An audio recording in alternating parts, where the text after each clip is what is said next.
Hello students, आज हम chapter 5 रेखाएं तथा कोण करेंगे। रेखाएं तथा कोण करने के लिए सबसे पहले हम देखते हैं कि ये रेखा क्या होती है। और रेखा भी करने से पहले हमें सबसे पहले पता होना चाहिए कि बिंदु हम किसे कहते हैं। तो देखिए, अगर मैंने एक हल्का सा पॉइंट लगा दिया, सिर्फ एक पॉइंट लगा दिया कि मैंने यहाँ एक पॉइंट लगाया है, तो ये जो होता है ये हमारा बिंदु होता है। तो मैंने कहा ये मेरा बिंदु है। और हम इसको नाम कैसे दे सकते हैं? हम इंग्लिश के जो अंग्रेजी के जो लेटर्स होते हैं, ABCD होते हैं ना, बड़ी ABCD के जैसे ए, तो ए एक बिंदु है। ये मैंने एक बिंदु दिया B, यहां मैंने दे दिया C। तो हम नाम इसलिए देते हैं कि अगर मैंने कहा बिंदु C, तो आपको पता होना चाहिए कि इन तीनों बिंदुओं में से इस वाले बिंदु की बात कर रहे हैं। तो ये हमारा बिंदु हो गया। फिर हम बात करते हैं रेखा की। ठीक है, रेखा क्या होती है? इस तरह से जब हम लाइन खींचते हैं और उस लाइन को हम दोनों तरफ बढ़ा सकते हैं। एरो लगा रखा है हमने, तीर का निशान, इसका मतलब हम इसको ऊपर इस तरफ और इस तरफ दोनों तरफ जितने मर्जी लंबी हम बढ़ा सकते हैं। तो ये हमारी रेखा हो गई। और फिर हमारा हो गया रेखाखंड। देखो, रेखाखंड में क्या है कि जब हमारा सिर्फ एक रेखा का, इसमें से हमने एक टुकड़ा काट के अलग कर दिया, बीच में से, जैसे ये हमारी रेखा थी, हमने ये हिस्सा काटा तो हमारे पास ये बच गया, तो ये हमारा रेखाखंड हो गया। और फिर हमारी होती है किरण। ठीक है, अब किरण में क्या करा, ये हमारी रेखा जा रही थी, हमने इसको इस तरह से काट करके हमने एक हिस्सा ले लिया, तो हमारा जो तीर का निशान है, एरो का निशान एक तरफ वाला रह गया ना, तो ये हमारी किरण हो गई। इधर भी हो सकता है, इधर भी हो सकता है, इस तरह से ये हमारी किरण हो गई। तो देखिए, तीनों में हमारा क्या डिफरेंस है, क्या फर्क है। हम बात कर रहे हैं ना रेखा की, रेखाखंड की और किरण की। जो रेखा है, दोनों तरफ तीर के निशान है, मतलब हम इसको इधर भी बढ़ा सकते हैं, इधर भी बढ़ा सकते हैं। जो हमारा रेखाखंड है उसमें कोई भी तीर का निशान नहीं है, एरो नहीं है, इसका मतलब हम इसको नहीं बढ़ा सकते। अगर ये इतनी बड़ी है तो ये इतनी बड़ी ही रहेगी। ये रेखाखंड हो गया। और जो किरण है उसमें एक, और ये देखिए रेखाखंड में ये जो बिंदु है, इनको हम अंत बिंदु कहते हैं। ये हमारे अंत बिंदु हो गए। और जो किरण है, एक तरफ पॉइंट है और एक तरफ तीर का निशान है, मतलब इस वाली किरण को मैं इस तरफ बढ़ा सकती हूँ, इस वाली किरण को, ये अंत बिंदु हो गया, ये एरो का निशान हो गया, तो मैं इसको इस तरफ बढ़ा सकती हूँ।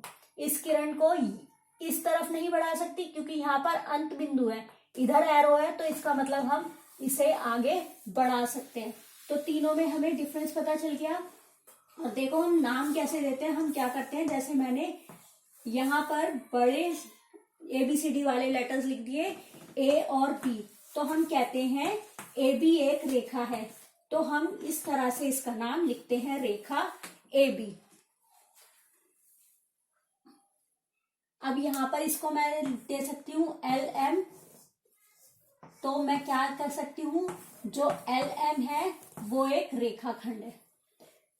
किरण है, किरण ये मान लो O दे दिया, ये निशान मैंने P दे दिया, तो OP। किरण में नाम लिखते समय हमें ध्यान रखना है, जो रेखा है उसको हमने AB लिखा, अगर मैं इसको BA लिखूं तो मैं ऐसे भी लिख सकती हूँ, कुछ गलत नहीं होगा।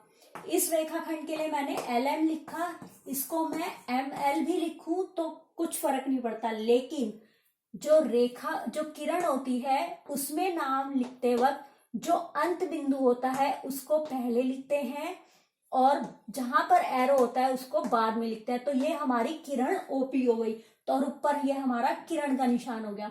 अब अगर मान लो मैं इसको लिखूं A और यहां दिया B, तो इस किरण का क्या नाम होगा? ये अंत बिंदु है, तो पहले हमें A लिखना है, फिर हमें B लिखना है जहां पर एरो है, और इस पर हमें ये किरण का निशान लगा देना है। तो ये हमारी रेखा, रेखाखंड और किरण हो गई।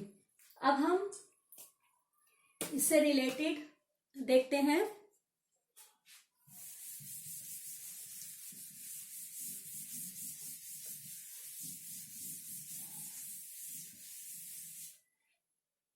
अगर आपको एक बिंदु दिया जाए, मान लिया आपको P है, एक बिंदु दिया जाए और आपसे कहा जाए कि इस P से होती हुई रेखाएं खींचिए, तो आप कैसे कर सकते हैं?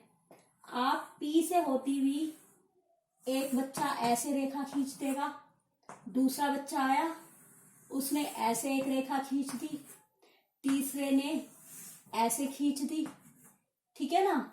और देखो इसके हम नाम भी दे सकते हैं, तो हम जितने बच्चे आएंगे वो अलग अलग बहुत सारी रेखाएं खींच देंगे। तो इसका मतलब अगर हमें एक बिंदु दिया है तो एक बिंदु से होकर हम अनेक रेखाएं खींच सकते हैं।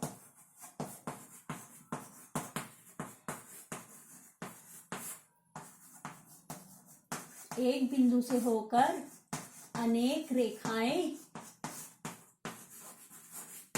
खींची जा सकती हैं। ठीक है, ये पॉइंट हमारा क्लियर हो गया। अब मान लो हमें एक बिंदु दिया, अब यहां से आपको कहा जाए, ये आपको ए दिया, किरणें खींचो, इस बिंदु से होकर किरणें खींचो, तो आप खींच सकते हो। आप एक किरण यहां खींच दोगे, एक यहां खींच दोगे, एक यहां, एक यहां, यहां। इसका मतलब आप एक बिंदु से अनेक किरणें भी खींच सकते हो। तो एक बिंदु से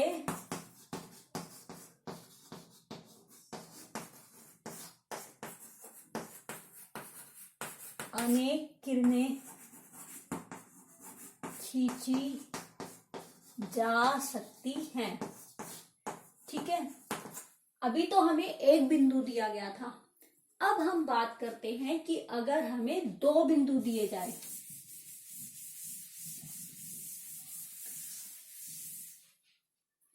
मान लिया आपको दो बिंदु दे दिए, एक ए दे दिया, एक बी दे दिया, और आपसे कहा जाए कि आप ए बी से होकर एक रेखा खींचिए, एक रेखा खींचिए जो ए और बी दोनों से होकर जाए।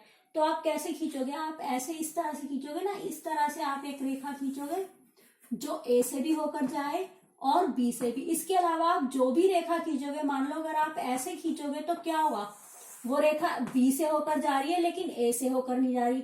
अगर आप ऐसे खींचोगे तो वो रेखा ए से होकर जा रही है, बी से नहीं जा रही।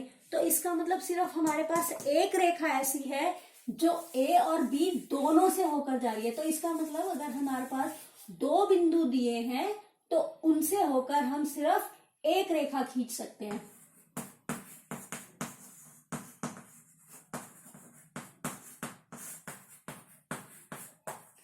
दो बिंदुओं से होकर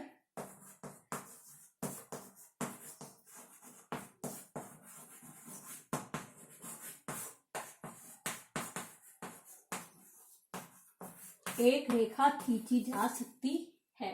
तो ये हमें ध्यान रखना है।